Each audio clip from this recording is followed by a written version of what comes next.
Good evening. It's Charlie from Silence to Talkies, with the next episode in a series during which I will investigate why a silent film star's Talkie Stardom did not stick. Last week, you may have caught my episode on Betty Compson. This episode will focus on Corinne Griffith. My fascination with Corinne's career began when I saw The Divine Lady, a partial sound film from 1929 in which Corinne portrayed Lady Emma Hamilton, an English lady that was apparently instrumental in making her supposed love, Lord Horatio Nelson, a hero by rescuing Naples from French siege. I'll come back to the Divine Lady later. Before I investigate why Corinne's stardom did not last long in the talkies, I will briefly explain to you her life and silent career with a few clips, just like last time. The Divine Lady was actually not my first awareness of Corinne's talents as an actress. Like Betty Compson, I was also aware of her work from my Oscar history books. She was nominated in 1929 for Best Actress for The Divine Lady. I also knew her name and that she was a huge star in the 1920s from general silent film books and research. Corinne was known as the orchid lady of the screen and was known for playing demure, elegant, classy heroines. Real ladies, if you will. A contrast to Betty Compson's vampy My Girl that I discussed in my last episode. And now, Corinne from the beginning. Corinne was born as Corinne Griffith in 1894 in either Waco, Texas or Texarkana, Texas. There are conflicting accounts of her place of birth. As you will see, there are lots of conflicting accounts of her personal life. I don't know why. Her father was a minister and a train conductor, and her mother was the daughter of an Italian immigrant that ended up being the mayor of Texarkana. Corinne had one sister for sure. More about her sisters later.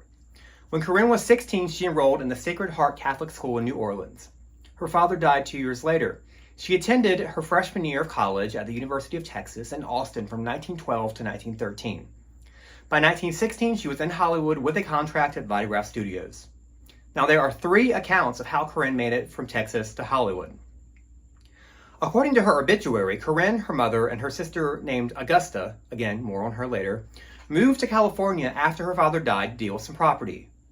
But if you remember, she apparently attended University of Texas, according to the Kerrville Times, who looked up records of her attending there at the Student Association and found her name, from 1912 to 1913, which was after her father had passed away while she was at the Sacred Heart. Perhaps they waited a year to move out there? Once in California, Corinne won a beauty contest in Santa Monica where Vitagraph director Roland S. Sturgeon noticed her and urged her to sign with Vitagraph. But that's just the first story. The second account said that Corinne, her mother, and her sister were at a party in Santa Monica after dealing with the property, where Sturgeon met her and signed her on the spot to Vitagraph. The third story is a little more exotic, if you will. It had Corinne competing and winning in a beauty contest in New Orleans, and said Sturgeon discovered her there and signed her on the spot. And then she went all the way to Hollywood. Which version, if any, were true? The New Orleans explanation seems unlikely since we know she attended Texas from 1912 to 1913 according to the school records. It's doubtful she would go back to New Orleans for a beauty contest after she'd already been in college. Her mother and sister probably did accompany her to Santa Monica to deal with some property, and somehow she met Sturgeon. However she met him, she was signed to Vitagraph.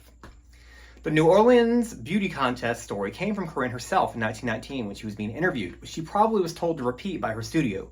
Keep in mind, studios like Fox, for example, make up stories about their stars. Fox said that Theda Bara was born under the shadow of the Sphinx in Egypt.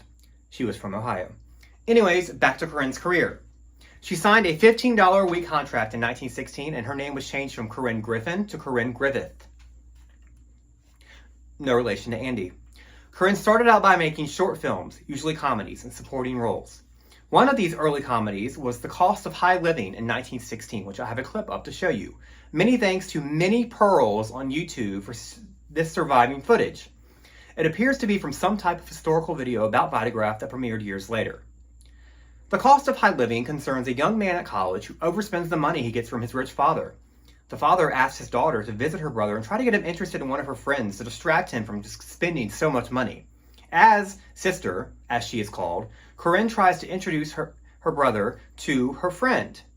He runs away, comedy ensues. As you can see here in this clip, Corinne has a natural elegance and grace to her movement. It's no wonder she was known as the Orchid Lady. In contrast to Betty Compson, who utilized her physicality and facial expressions, Corinne is more cool, subtle, and moves with an air of sophistication. Not saying that Betty was not sophisticated, but she was more physically funny than Corinne, who was very more internal.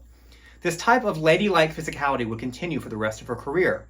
Don't get me wrong, she was gifted in comedy and drama, but think of her as more like Audrey Hepburn than rather Lucille Ball.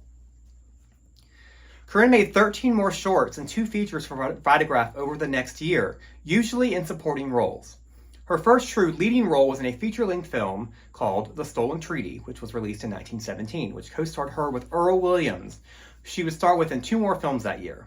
Earl had been the top box office draw in America for 1914 and was still immensely popular, which caused a lot of good press for Corinne, who was his co-star and leading lady. By 1918, she was receiving top, usually above the title billing, at Vitagraph, and starred in 28 movies between 1918 and 1922 at that studio. I couldn't find any box office data for Corinne's films between 1918 and 1920, but we can assume she was popular due to the number of films and this image of her bursting through the paper that would keep reappearing in various posters throughout her career at Vitagraph, and then later on again at First National.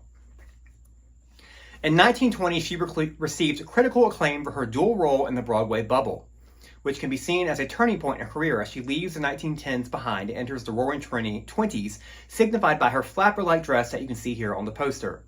The Austin American-Statesman newspaper had this to say about Corinne's performance. I'm going to paraphrase because it is a huge rave for Corinne. Patrons of the motion picture theaters have come to expect perfection in Miss Griffith's productions, and there will be no disappointment in the Broadway bubble. It provides Miss Griffith with the best opportunities she has yet had to display her dramatic ability and versatility. And in assuming a dual role as twin sisters, she is provided with double the opportunity to display the beautiful gowns, the wearing of which she has made an art. The Broadway bubble was Miss Griffith's crowning achievement. Wow, I hope Corinne cut that out and put it in a scrapbook. I can only assume by this rave review that the Broadway bubble was a hit. Unfortunately, it is lost, and I don't know any information about its box office data. Bear with me for a second while I adjust my camera. Thank you. By 1923, Corinne had decided to leave Vitagraph for sunnier pastures. She made 2 star vehicles for Goldwyn before signing a $4,000, which later rose to $10,000 a week contract with First National, which later became part of Warner Brothers. That $10,000 a week is about $178,000 a week in 2023 dollars, totaling $9 million a year. Yeah, I think it's more than safe to guess that she was very popular, even without having records of her box office attendance. Her first film was at First National, was the interesting science fiction-esque Black Oxen in 1923, with Conway Turrell and Clara Bow. Fortunately, this film has survived, and I have a clip for you. In it, Corinne plays an older Austrian woman who undergoes mysterious X-ray surgery to restore her youth and beauty. Giving herself a new name, she travels to New York and falls in love with a young man played by Turrell. As you can see here, Corinne's character is in a kind of a romantic predicament. She doesn't want Conway's romantic advances, and then she does, and then she gets into them, and then she feels ashamed and backs away.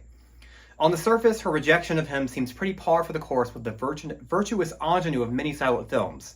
Think about The Phantom of the Opera or The Hunchback of Notre Dame. But Corinne took it a step further. We know that by the end of the film, her character decides that she does not need a man or romance to be happy and just wants to have a political career. It is interesting to think about her physical rejection of her love interest here as foreshadowing the end of the film. She feels remorseful maybe because she's letting love get in the way of her ambitions. Reviews for The Black Oxen were great.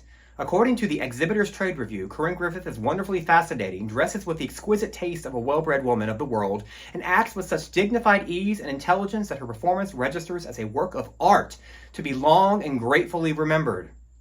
This reviewer is correct for many reasons.